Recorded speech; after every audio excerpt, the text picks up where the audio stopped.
Hola, ¿qué tal? Qué gusto que continúen acá en Radio Universidad de Guadalajara. Bienvenidos a Ahora Cosa Pública 2.0, este espacio donde preparamos una selección con los temas sociales y políticos que nos parecen más urgentes en la amplia agenda informativa. Este día se lo compartimos con un análisis muy crítico de la realidad en la que nos encontramos, transmitiendo este martes 9 de septiembre del año 2025. Muchísimos asuntos que comentar el día de hoy. De hecho, la primera parte del programa la vamos a dedicar a esta situación lamentable y reprobable de la falta de defensa del patrimonio público, de los espacios públicos, de cómo va avanzando lo que llamamos acá la construcción de una ciudad con lógica neoliberal. Por una parte, este escándalo por un fraude en torno a la Villa Panamericana. Le vamos a comentar los detalles. Por otro lado, también el trabajo que presenta el diario NTR, que dice que pues prácticamente Zapopan se declinó defender el espacio que está en disputa ahí en Colomos número 3.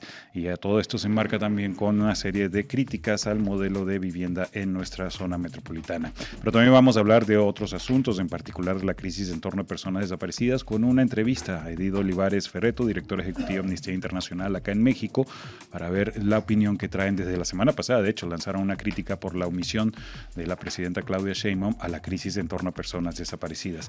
Y hacia el final, otra situación sumamente repudiable, el ataque que sufrió la flotilla por la libertad que está viajando a Gaza. En concreto fue un ataque de un dron que fue estrellado contra lo que llaman el buque Familia. En el buque Familia van los principales organizadores de esta flotilla conformada por más de 50 embarcaciones. Es el menú que tenemos en esta tarde en Cosa Pública 2.0. Antes de los detalles, saludo con mucho gusto acá en el micrófono a Rubén Martín. ¿Cómo está, Rubén? ¿Qué tal, Jesús Estrada? Gusto compartir micrófono contigo. Muchísimas gracias a todas las personas que nos están acompañando, ya sea a través de la vía tradicional o todas las plataformas en las que estamos transmitiendo Cosa Pública 2.0 aquí en Radio Universidad de Guadalajara.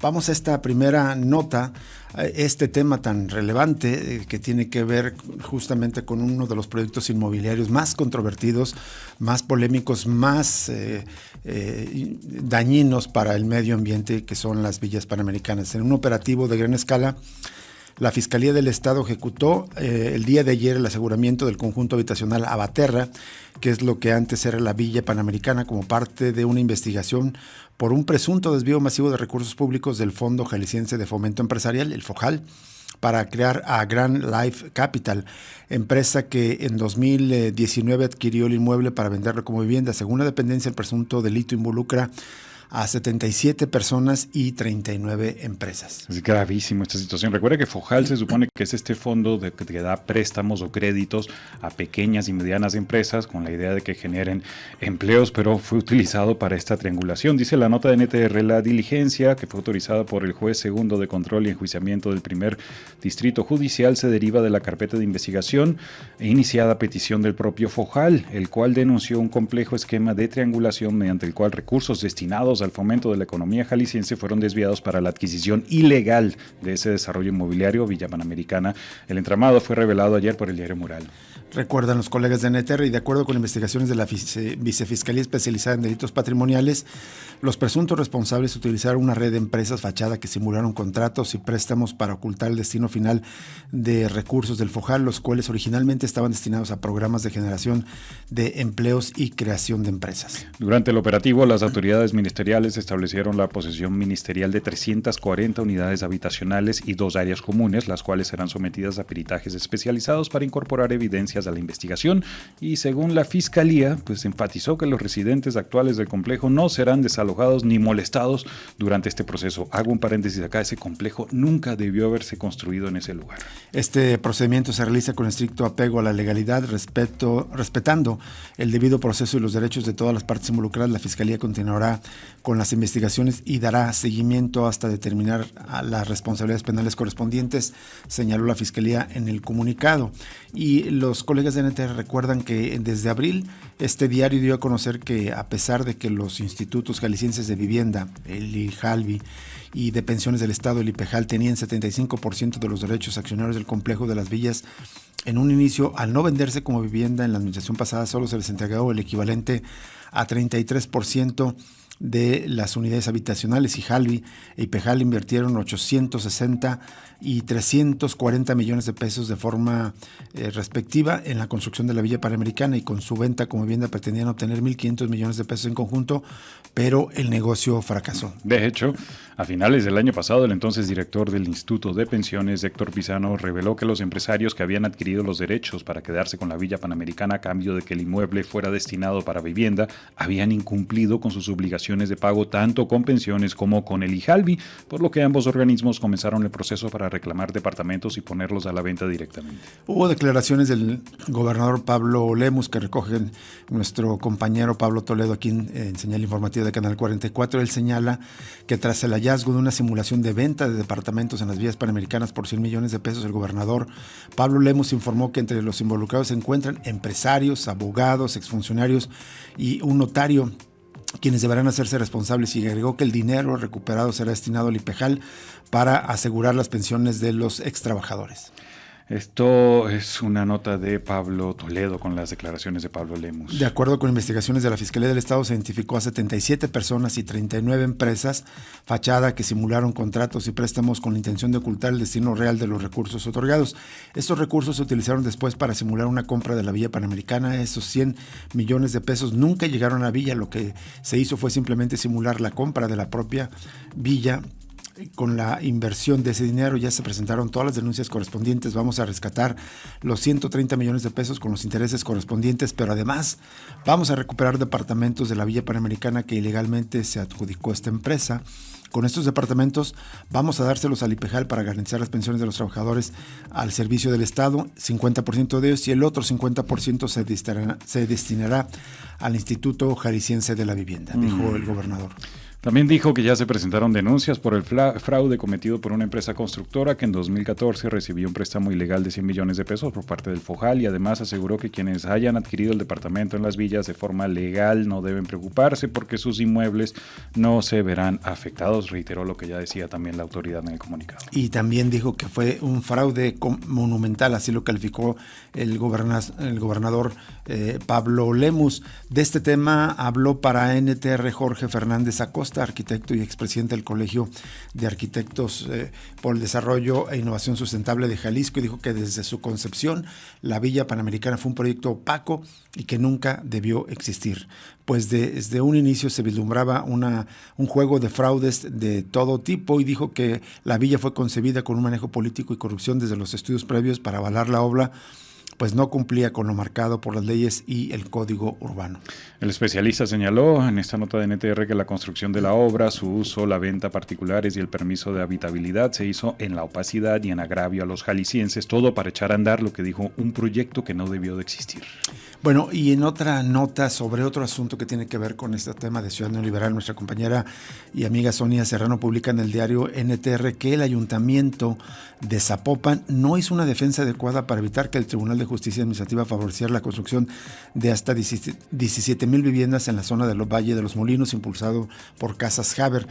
Los magistrados de la Sala Superior ni siquiera entraron al fondo del asunto porque las autoridades municipales no presentaron a tiempo el recurso de impugnación contra la sentencia que emitió en primera instancia el magistrado Alberto Barba Gómez. Hace 3 semanas le presentamos esta nota como un tema relevante de la agenda informativa, y es que se anunciaba la construcción de un complejo de 17,000 viviendas en Valle de los Molinos, donde ya habitan 100,000 personas, y esas 17,000 viviendas implicaban la llegada de al menos unos 60,000, 65,000 personas adicionales, saturando ya los servicios de transporte, el resto de los servicios públicos, y especialmente la movilidad en la zona, que está completamente saturada. Y escuchamos declaraciones del presidente municipal de Zapopan de que lo iba a prohibir, de que sobre su cadáver, decía el gobernador Pablo Lemus, no se iba a permitir esa construcción.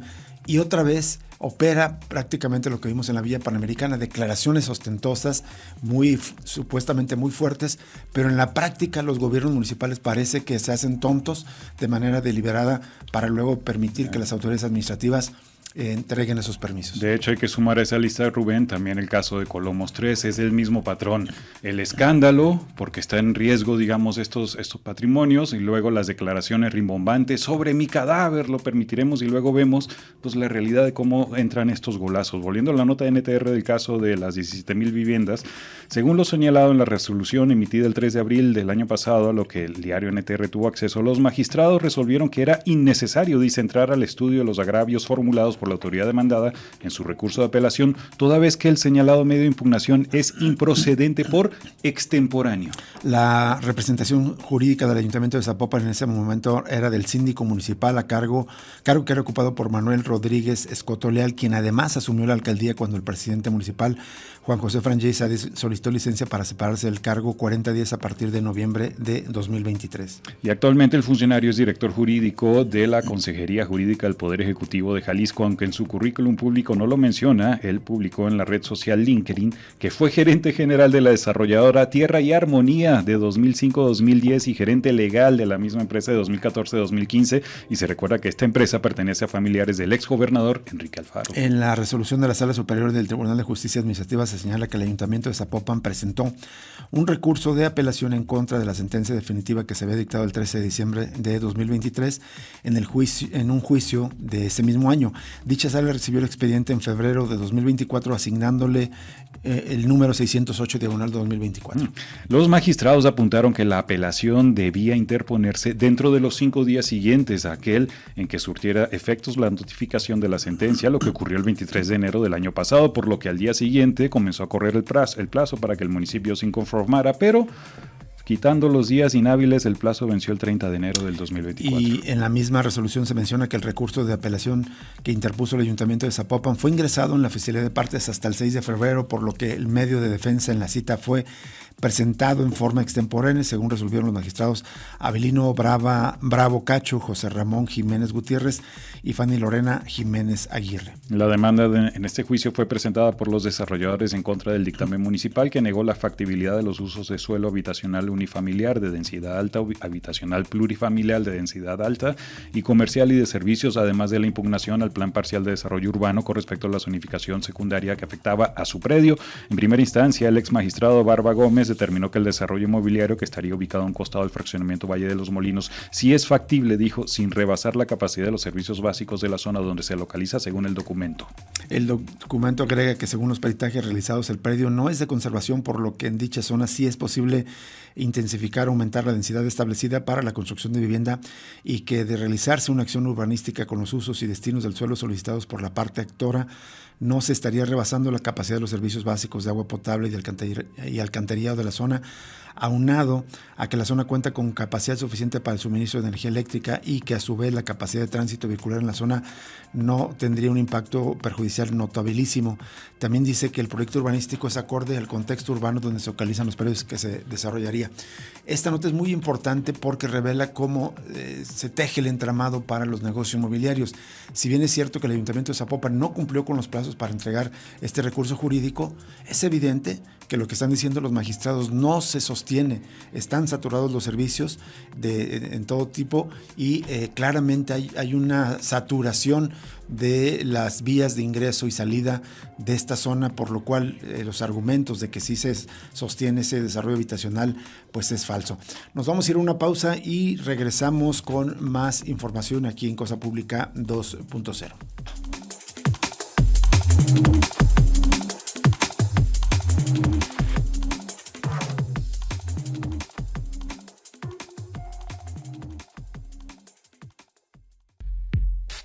Cosa Pública 2.0.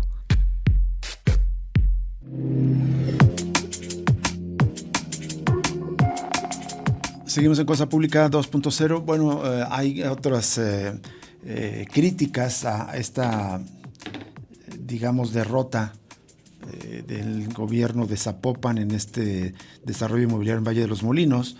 Los colegas del diario NTR toman declaraciones del ambientalista Miguel Magaña Virgen. Dice que la derrota del Ayuntamiento de Zapopan en el litigio para frenar un desarrollo de más de 17,000 viviendas en el Valle de los Molinos es una raya más al tigre. El académico investigador de la Universidad de Guadalajara describió la zona como densamente poblada y con graves deficiencias urbanas, tiraderos activos y abandonados, sobrecarga habitacional y un impacto ambiental que arrastra desde la creación de estos vertederos. El bienestar se ha deteriorado, señaló para el diario NTR, Miguel. Por cierto, también dijo esta declaración que las decisiones, allí en este caso, por ejemplo, de las 17,000 viviendas en Valle de los Molinos, las decisiones se toman con criterios empresariales y que la entrega de documentos incompletos o fuera de tiempo ha provocado que el gobierno pierda juicios. Lo citamos en NTR entrevistado, dijo, es una muerte anunciada, se anuncian defensas, se lamenta, pero queda en discursos. El ambientalista criticó la ausencia de la perspectiva ambiental en los procesos públicos y cuestionó a la Secretaría de Medio Ambiente y Desarrollo Territorial sobre si actúa conforme a la ley o a instrucciones verticales. Cuando estas irregularidades se normalizan, dijo, se pierde el rumbo. Y también hay sobre otro tema que tiene que ver con el desarrollo de la ciudad. Hay una nota de nuestro compañero Ignacio Pérez Vega y en esta nos recuerda que regular a la plataforma Airbnb en la renta de cuartos y viviendas para hospedaje no es un capricho, es necesario para evitar desplazamientos de vecinos de colonias y barrios que han sido invadidos por la plataforma y para frenar la especulación inmobiliaria. Esto dijo la diputada del Partido Futuro, Mariana Casillas, durante los diálogos en defensa de la vivienda al que acudieron académicos de la UDG, colectivos de vecinos y arquitectos independientes. La legisladora que preside la Comisión de Planeación, Ordenamiento Territorial y Gestión del Agua en el Congreso dijo que se invitó a esta plataforma Airbnb a estos paneles y no quisieron acudir al Congreso. Una de las reglas que se quiere incluir es que los hospedajes registrados en la plataforma se renten solo 180 días al año y no los 365 días al año. Bien, vamos a enlazarnos en esta videollamada con Edith Olivares Ferretto. La maestra Edith Olivares Ferretto es directora ejecutiva de Amnistía Internacional Sección México y le agradecemos enormemente que, como en otras ocasiones, se enlace con el auditorio de Radio Universidad de Guadalajara. Maestra Edith Olivares, muy buenas tardes. Te saluda Rubén Martín. Buenas tardes, Rubén. Buenas tardes también a toda la audiencia en Guadalajara. Muchísimas gracias, te agradecemos como siempre tu disposición para charlar con nosotros y ahora tenemos interés en conocer tu punto de vista, el punto de vista de Amnistía Internacional, un balance del tema de derechos humanos y los distintos aspectos que engloban del primer informe, del primer año de gobierno de la presidenta Claudia Sheinbaum. ¿Qué retos ves, qué problemas hereda la presidenta Claudia Sheinbaum en esta materia de derechos humanos? ¿Qué problemas sigue arrastrando? Si hay algunos avances también, si lo puedes compartir, por favor, maestra Edith Olivares. Sí, bueno, muchísimas gracias. Yo quisiera empezar señalando que estamos justamente en Amnistía Internacional elaborando un informe sobre el primer año de gobierno que me va a dar mucho gusto también compartir con tu audiencia. Lo vamos a publicar probablemente a principios del próximo año. Pero me parece importante hacer alusión al informe que ya presentó el 1 de septiembre, que es un informe que se presenta por una obligación constitucional obviamente ante toda la ciudadanía y ante sobre todo el legislativo, ¿no? Es una obligación que tiene el Poder Ejecutivo de rendir cuentas frente al Poder Legislativo. Y iniciando con eso, me parece importante señalar que el primer año de este gobierno ha sido un año que se ha caracterizado por una serie de cambios muy acelerados, sobre todo durante los primeros 6 meses de gobierno, es decir, el año pasado, en el primer trimestre de la nueva presidenta, hubo una serie de reformas constitucionales que ya están empezando a dar resultado y que creo que es importante tener en cuenta porque, digamos, fueron el puro arranque de gobierno. Y aquí, en este sentido, no se puede dejar de señalar, por un lado, primero, las reformas constitucionales. Yo destacaría 3 que están afectando el equilibrio de poderes y que van a tener probablemente efectos también en los años venideros. Me refiero primero a la reforma al Poder Judicial, que ya tuvo consecuencias este año con la elección de las personas juzgadoras en todos los niveles de gobierno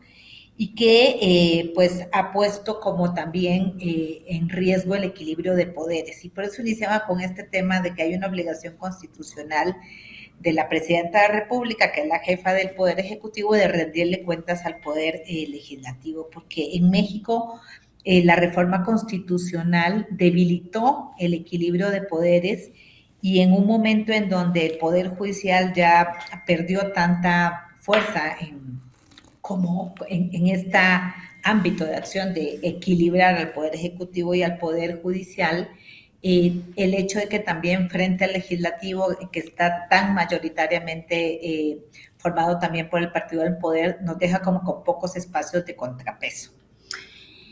Otra reforma que me parece muy relevante señalar es la reforma que militarizó la Guardia Nacional, es decir, que ya la militarizó totalmente de manera constitucional.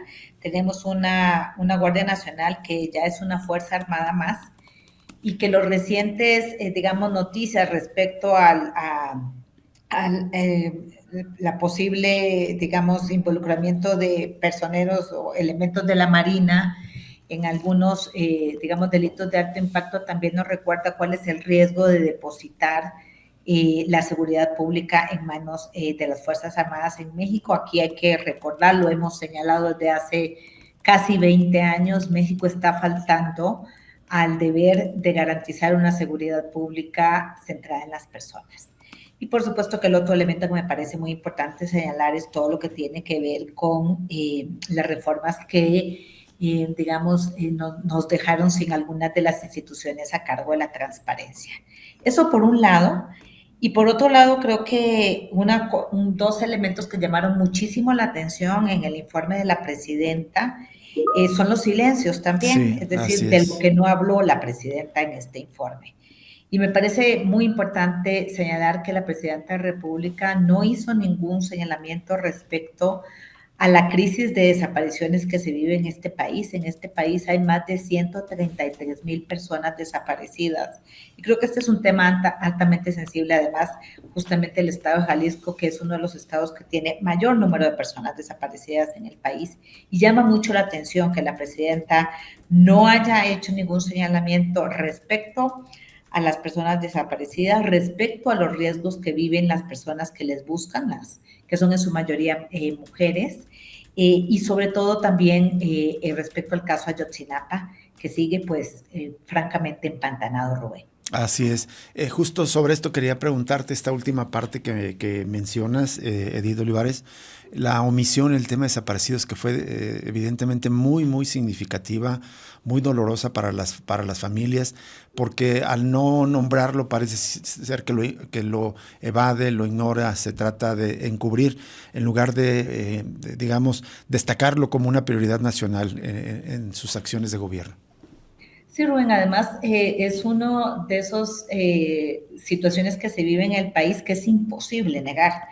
Es decir, en este país hay tantas personas desaparecidas, Rubén, que probablemente tanto tú como yo, como toda tu audiencia, o conoce a una persona desaparecida o tiene una persona conocida que tiene un familiar desaparecido. Así es.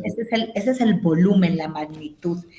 Y tan recién pasado, es decir, la presidenta dio su informe el 1 de septiembre, el 30 de agosto fue el Día Internacional contra la Desaparición Forzada. Es difícil pensar que pudo haber sido un olvido y francamente, como dices, a quien provoca probablemente más daño es a las familias de las personas desaparecidas, que además, Rubén, no se puede dejar de señalar, están haciendo cotidianamente, porque todas las semanas en este país colectivas de búsqueda salen a buscar en un acto de desobediencia civil pacífica Claro. a sus familiares desaparecidos. Y lo hacen porque el Estado no lo hace.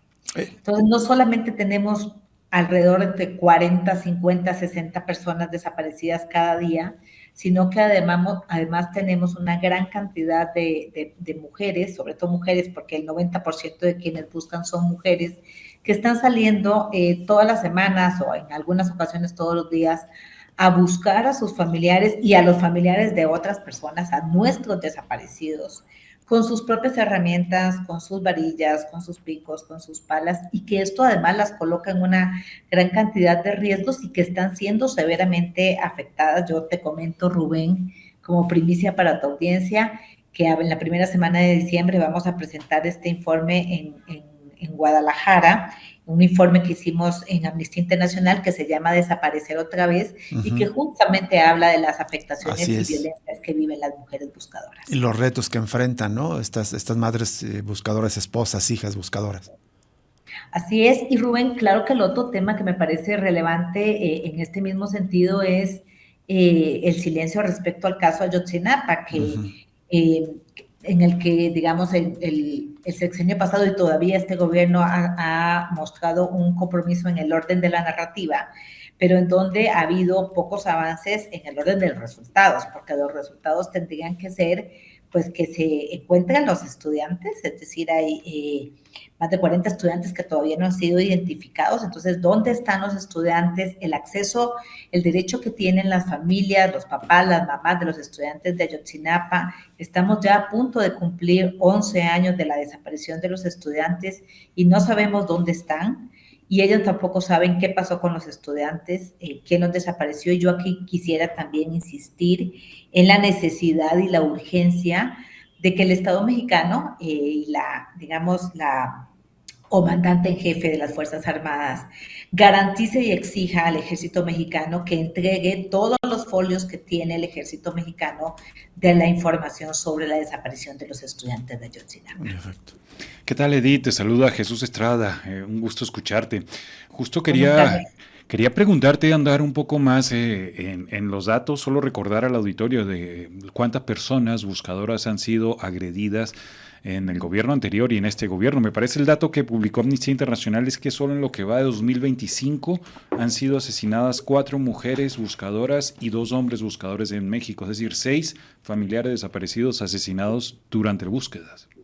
Efectivamente, bueno, algunas no necesariamente en la labor de búsqueda, pero sí personas en la etapa de son, buscar a sus familiares. Y aquí yo quisiera comentar, bueno, aquí creo que hay varios señalamientos. Jesús, buenas tardes.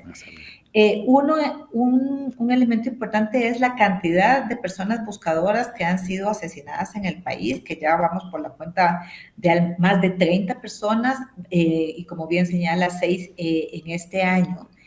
Pero además creo que no se debe dejar de subrayar que prácticamente todos esos casos están impunes. Es decir, quién asesinó y por qué a esas personas buscadoras todavía no lo sabemos. Y este otro elemento creo que es un elemento que no se puede dejar de denunciar y de exigir al Estado mexicano que investigue y sancione cada uno de los asesinatos de las personas que están buscando a sus familiares desaparecidos. Pero que además, a la par de los asesinatos, que es, digamos, el acto de violencia, digamos, por supuesto, más grave, tenemos también desplazamiento forzado, tenemos desapariciones de personas buscadoras, es decir, ya estamos en una situación donde personas que buscan a familiares desaparecidos también son desaparecidas. Y además una gran cantidad de ataques y amenazas de los que el Estado mexicano tampoco se está haciendo cargo, y digo que no se hace cargo porque no está protegiendo a las personas que están buscando a sus familiares desaparecidos. Yo tuve la oportunidad, Jesús y Rubén, y para toda la audiencia, de acompañar el 29 de agosto en una búsqueda en campo a la colectiva Hasta Encontrarte en Guanajuato. Y realmente, cuando he tenido oportunidad de hablar de esto, también lo comento. Por un lado, la búsqueda, decía yo antes, es un acto de desobediencia civil pacífica. Yo además diría que es la fuente de esperanza en este país. La esperanza de encontrar esos 133,000 personas desaparecidos está depositada en las colectivas de buscadoras. Es una carga muy grande de responsabilidad, pero es una responsabilidad que el Estado mexicano ha abandonado en la práctica.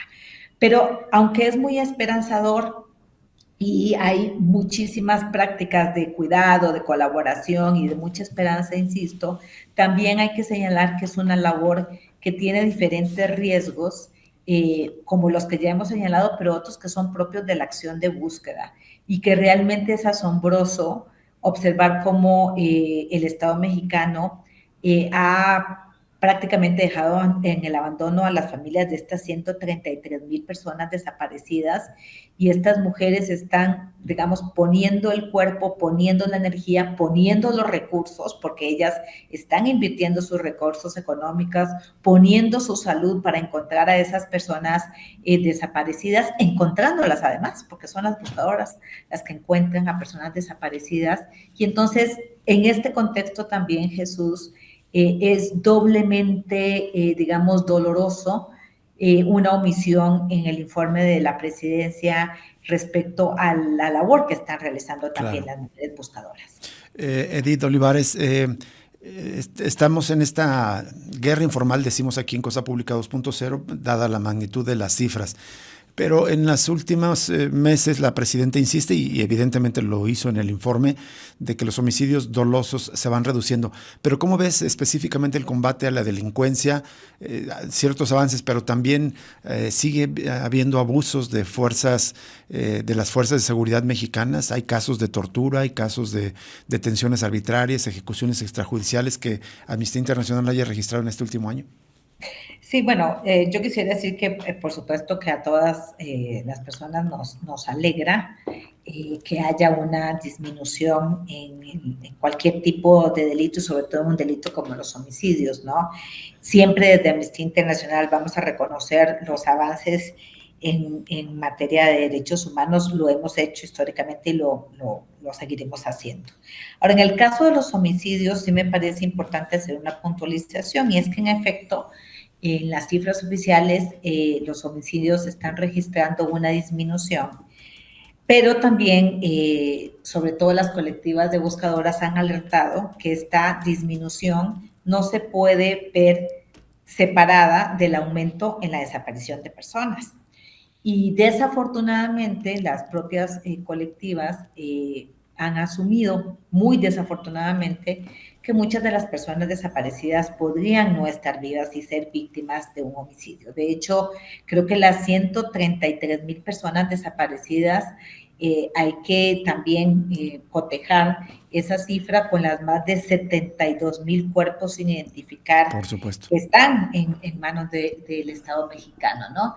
Y creo que este es un elemento importante porque la seguridad pública, que a lo que alude tu pregunta, no solamente, obviamente, es muy bueno que hayan disminuido los homicidios, pero el incremento en las desapariciones creo que también evidencia que seguimos teniendo un gravísimo problema de seguridad en el país.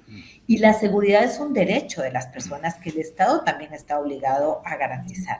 Y México es un país cada vez más inseguro. Y aquí vuelvo a hacer el señalamiento con respecto al tema de la militarización, porque la militarización de la seguridad pública en la que han insistido, ya esta es la cuarta administración, es decir, la administración de Felipe Calderón, la de Enrique Peña Nieto, la de Andrés Manuel López Obrador y ahora la de Claudia Sheinbaum, insisten en una estrategia que es claramente fallida, que ha hecho de este un país muchísimo más inseguro, pero además un país en donde se cometen graves violaciones a derechos humanos y que la militarización no ha logrado resolver. Y creo que los hechos recientes, digamos, de este año, como el hallazgo, por ejemplo, de la fosa clandestina en Teuchitlán, en Jalisco, el hallazgo de otras fosas en el estado de Morelos, las recientes detenciones de elementos de la Marina, como bien señalas, las quejas de las que tenemos noticia a través de la Comisión Nacional de Derechos Humanos por tortura, por desaparición forzada, por tratos crueles, inhumanos, por uso excesivo de la fuerza hacia elementos militares que ahora incluyen además a la Guardia Nacional, no pueden pasar desapercibidos para la presidencia de la República. Es decir, hay un compromiso también del gobierno de la República de que en 2028 los militares se van a retornar a los cuarteles y por lo tanto necesitamos empezar a construir una fuerza policial civil, que es lo que merecemos todas las personas en México, para que en 2028 eso pueda ser realidad. Claro. Edith, aprovechando el contacto también, quiero adelantarme a hacerte una pregunta de tu opinión. Esto porque está planteado que mañana la Secretaría de Gobernación le presentará a la presidenta Sheinbaum los perfiles de los finalistas para la designación de la nueva persona titular de la Comisión Nacional de Búsqueda. Es un proceso sobre el cual hemos estado muy al pendiente. Desde Amnistía Internacional, ¿qué opinión tienen de lo que ha sido este proceso hasta ahora y qué expectativas hay de la nueva persona titular de esta comisión? Bueno, es importante y gracias por recordarlo porque estaremos, por supuesto, muy atentas. Ya es pública la lista y vamos a conocer, digamos, lo que le entregue la propuesta que haga la Secretaría de Gobierno a la Presidencia de la República. Y yo creo que aquí hay que tener presente varias cosas. La primera, y que diría yo que es la más importante, es que esperamos que las colectivas y las buscadoras estén involucradas y su opinión sea tomada en cuenta en la designación de la nueva titular de la Comisión Nacional de Búsqueda. La Comisión Nacional de Búsqueda, entre otras cosas, se hace cargo de de organizar toda la información sobre las personas desaparecidas en el país. Y es una institución fundamental, no solamente para el tema, por supuesto, de las cifras, que no es menor, sino también porque es el vínculo con las fiscalías, con las comisiones estatales de búsqueda y con las propias buscadoras. Es decir, esta comisión tendría que estar dirigida por una persona con alta sensibilidad frente a las situaciones que están viviendo las familias de personas desaparecidas en México y también con un conocimiento muy profundo de la problemática que le permita, digamos, sentarse en la mesa con todas las instituciones de la Administración Pública Federal, que están involucradas con la desaparición de personas, es decir, que pueden tener competencias en esa materia, que van desde la Secretaría de Seguridad Pública a nivel federal y estatal hasta las propias Fuerzas Armadas en México.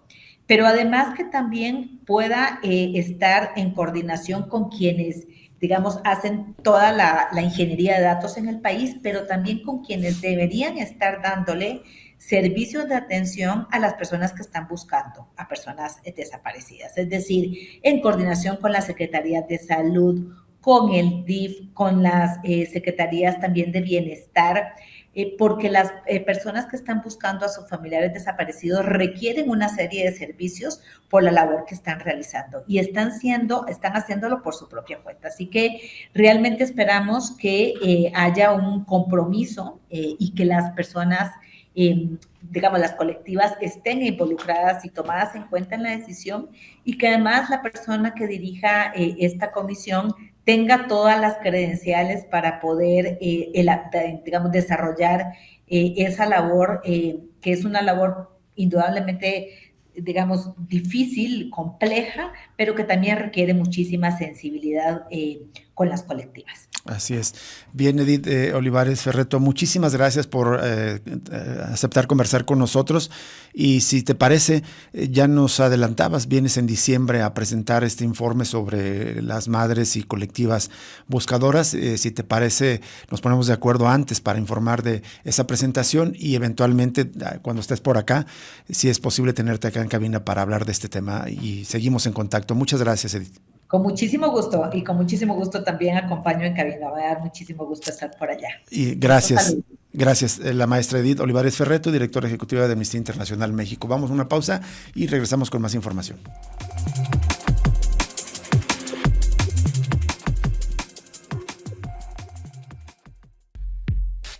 Cosa Pública 2.0. Seguimos en Cosa Pública 2.0. Vamos a otras notas, a otros temas. En este caso tiene que ver con este caso de desaparición masiva, paradigmática, que fue la desaparición de los 43 normalistas de Ayotzinapa. Ya se van a cumplir próximamente, el próximo 26 de septiembre, 11 años de esta desaparición masiva. Y justamente a estos casi 11 años de la desaparición de los 43 normalistas de Ayotzinapa, los padres y madres de los desaparecidos realizarán actividades el 26 de septiembre para exigir que las autoridades realicen una investigación profesional y objetiva. En un comunicado, los padres y madres de los estudiantes agradecieron el acompañamiento y solidaridad de diversos colectivos en la lucha por lograr verdad y justicia y afirmaron que seguirán levantando la voz, seguiremos buscándolos porque los amamos, porque seguimos recordando su rostro y su historia. Comentaron, es un comunicado que reseña el portal de Desinformemos. Hay cuenta también que los familiares de los normalistas aseguraron que el gobierno ha preferido proteger a los culpables que darles información sobre el paradero de sus hijos y exigieron que el gobierno desentierre la verdad y que no se encubran a los responsables de este crimen. En esta nota de Desinformemos comparten el comunicado completo, leemos solamente un par de párrafos y se los compartimos completo. Dice: desde esta página les enviamos un caluroso saludo de agradecimiento a todos nuestros seguidores. También abrazamos a esos compañeros que han marchado a nuestro lado en esta ardua e interrumpida lucha por lograr verdad y justicia para nuestros hijos y para los cientos de miles de desaparecidos en nuestro país. Una vergüenza nacional para nuestros malos gobiernos que se niegan a aceptar este enorme vacío de inseguridad e impunidad que aqueja a las familias mexicanas de todas las edades y estratos sociales en cada rincón del país. Esos malos gobernantes optan por la negación, el encubrimiento, la complicidad y el silencio.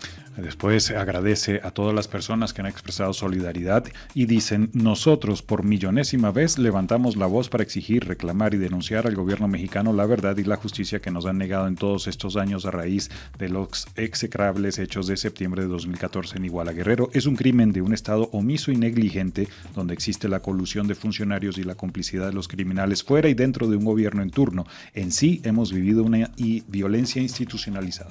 Dice más adelante que los 3 niveles de gobierno han preferido continuar protegiendo a los culpables, sellando la verdad para que a la fecha no conozcamos el paradero de nuestros hijos. Deciden proteger a los victimarios y a las madres y padres de las víctimas. Seguimos sin saber nada sobre el paradero de nuestros normalistas y anuncian evidentemente una serie de actividades para el próximo 26 de septiembre que se cumplen 11 años. 11 años, es increíble todo el tiempo que ha pasado, cómo nos conmocionó ese acontecimiento. Pensamos que habíamos tocado fondo en la barbarie mexicana y no era sino prácticamente casi la puerta de entrada a una situación más grave. Solo rápidamente, hoy le comentó brevemente la presidenta Claudia Sheinbaum en la mañanera que le solicitó al secretario de Estado de Estados Unidos, Marco Rubio, la extradición de 2 personas vinculadas justamente al caso Ayotzinapa, pero no dio más detalles. Vamos a la siguiente pausa y regresamos para cerrar Cosa Pública 2.0 de este martes 9 de septiembre.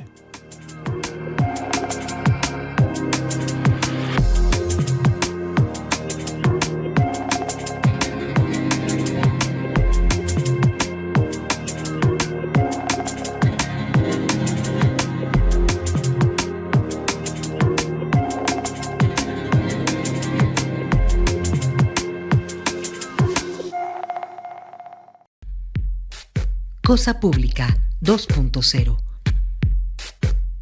Misma nos compartía en mensajes y evidentemente trascendió ya en redes sociales y en medios de información que un dron atacó a un barco de esta flotilla. Vamos justamente a presentarle esta información. Esta es una nota que aparece en El Salto Diario, un colectivo de periodismo independiente de España. En torno a las 0:30 horas de la noche del lunes, un dron atacaba a una de las embarcaciones de la flotilla Global Sumud Humanitaria, el barco Familia, que se encuentra de camino a Gaza. El navío se encontraba atracado en el puerto de Túnez, Sidi Bou Said, y las personas que se encontraban en la embarcación pudieron apagar el fuego. Nadie resultó herido en ese ataque. Todo el mundo asume que es un ataque de Israel. Pero ¿sabes qué es absurdo, Rubén? La cantidad en las narrativas, como Israel me parece que sigue dominando en redes sociales. Hubo quienes cuestionaron que hubiese sido un ataque, a pesar de que en la imagen se ve claramente, hay una grabación donde cae un objeto luminoso y se estrella contra el barco. No, es que quizás fue un accidente o fue algo que salió desde el propio barco, y tratando de armar cualquier excusa para no justificar a Israel, pero por supuesto fue un ataque que sufrió de un dron. Volviendo a la nota, desde la propia organización de esta flotilla denunciaron que ese barco transportaba a miembros del comité directivo de la flotilla global y fue golpeado por lo que se sospecha que es un dron. La organización expone que se están llevando llevando a cabo una investigación y cuando haya más información disponible lo publicarán de inmediato. Insistieron en señalar que los actos de agresión destinados a intimidar y descarrilar nuestra misión no nos disuadirán. Los activistas planean seguir con la misión pacífica de romper el asedio de Gaza y ser solidarios con su pueblo. La relatora especial de la ONU sobre los territorios palestinos ocupados, Francesca Albanese, ha confirmado los ataques a la nave y ha expuesto su preocupación sobre la situación de la flotilla. Otras 2 flotillas se dirigen a Túnez y necesitan protección urgente. Por su parte, el gobierno de Túnez ha desmentido el ataque. La Guardia Nacional del país ha expuesto que el origen de las llamas fue el fuego en los chalecos salvavidas de dicho buque, a pesar de lo que se aprecia en las imágenes del ataque, dando por bueno también una versión pues más parecida a la de Israel. Lamentable la actitud del gobierno tunecino, pero bueno, dice esta nota del Salto Diario también que el mundo se está enterando de esta noticia, mientras el ejército de Israel, recuerdan que ha ordenado la evacuación total de Gaza a las 8 de la mañana. Dice a todos los residentes de la ciudad de Gaza y a quienes se encuentran en sus barrios, desde la ciudad vieja y Tafaj al este hacia el mar al oeste, ha ordenado el portavoz del ejército israelí. Israel ha mandado a la población palestina trasladarse hacia la zona humanitaria de Al-Mawas, un lugar que, según denuncian los propios palestinos y organizaciones que los apoyan, no se escapa de los ataques del ejército sionista. En la ciudad de Gaza, según la ONU, se encuentran refugiados más de 1 millón de personas. Desde octubre de 2023, más de 64,000 palestinos han sido asesinados por Israel y ha dejado una secuela de más de 150,000 heridos. Esto sin tener todavía la cifra precisa de desaparecidos o asesinados que eventualmente se encuentren bajo los escombros. Y bueno, también sobre esto habló en la flotilla de la libertad Greta Thunberg y el activista medioambientalista brasileño Diego Ávila, que denunciaron justamente los ataques que sufrieron con este dron que fue lanzado el día de ayer sobre sus embarcaciones. Y en más información, pues justamente ampliando esta orden de evacuación que presenta Israel, toda la ciudad de Gaza está clasificada ahora por el ejército de Israel como zona de combate peligrosa, tras la orden de evacuación de esta urbe de 1 millón de habitantes emitida el martes por Israel. En el mapa publicado por las fuerzas de defensa de Israel, con su clasificación de las diferentes zonas de la franja de Gaza, la capital gazatí aparece toda de color rojo y calificada como zona de combate en la que los civiles no estarían a salvo del fuego de Israel. Prácticamente le están denunciando que los van a asesinar si no se desplazan, si no evacúan esta zona. Es un poco surrealista, Rubén, cómo estamos viendo cómo la ocupación avanza. Están ordenando 1 millón de personas, lárguense de esa pequeña ciudad dentro de una muy pequeña franja donde están ahí hacinados desde hace años por culpa de Israel, y ahora se van a apropiar de lo que queda de ese territorio, y mientras tanto vemos un ataque a una flotilla que está llevando alimentos y medicinas. Todo esto ocurre en nuestra cara, no deja de sorprenderme, pero bueno. Volviendo a la nota, comentan ahí que hasta ahora el ejército de Israel lo que tiene de plan es dejar a la población en una pequeña zona humanitaria, es decir, todos estos 1 millón de desplazados, llevarlos a esa pequeña zona humanitaria. El sábado el ejército anunció la creación de esa zona humanitaria en Yan Yanus, que tiene 43 kilómetros cuadrados y supone apenas el 12% del territorio de Gaza. Allí tendrían que refugiarse los 2 millones de habitantes de la franja, en lo que las organizaciones humanitarias han alertado como una situación insostenible. En el sur, Israel ya clasificó hace meses una zona humanitaria, y esto hay que ponerlo entre comillas, que se limitaba inicialmente a la franja costera de Mawasi. Este punto, al que llegaron miles de desplazados de todo el enclave palestino, se convirtió en un campamento improvisado de tiendas donde los gazatíes sobreviven sin electricidad ni agua y que sufre ataques esporádicos de Israel también. Según estimó ayer la Oficina para la Coordinación de Asuntos Humanitarios de la ONU, casi 80% del territorio palestino ya está bajo órdenes de evacuación o en zonas militarizadas por Israel. Imagínense, que pretende desplazar una vez más a toda la población de la ciudad de Gaza ahora hacia el sur para tomar la urbe. Justamente esta ciudad fue la primera enclave, la primera población atacada después del ataque de Hamas en contra de población civil palestina el 7 de octubre. Fue la primera población que se empezó a desplazar al sur. Hay testimonios de familias que se han visto obligadas a trasladarse hasta en 11 ocasiones, todo por estas amenazas del ejército de Israel. Esto es en la Franja de Gaza, sin embargo, el asedio es en contra de toda la población palestina.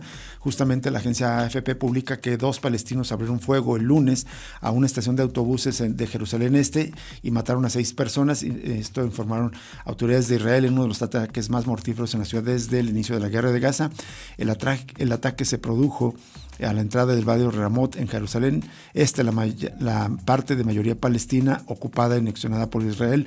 Los 2 atacantes murieron de acuerdo con informes de la policía. Es lamentable, por supuesto, la muerte de cualquier civil, pero en este caso me parece patético cómo está ahora el gobierno israelí justificando este ataque para vincularlo con España. Recuerde la decisión del jefe del gobierno español, Pedro Sánchez, de pues tener mano dura ahora sí con Israel. Ahora entonces dicen que uno de estos terroristas palestinos que cometió este asesinato de israelíes era recién llegado desde España.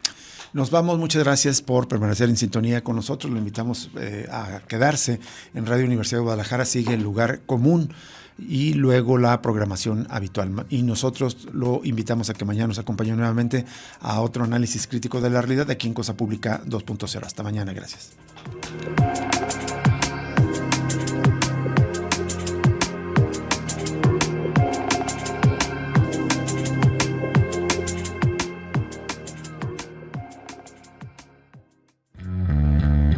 Radio Universidad de Guadalajara presentó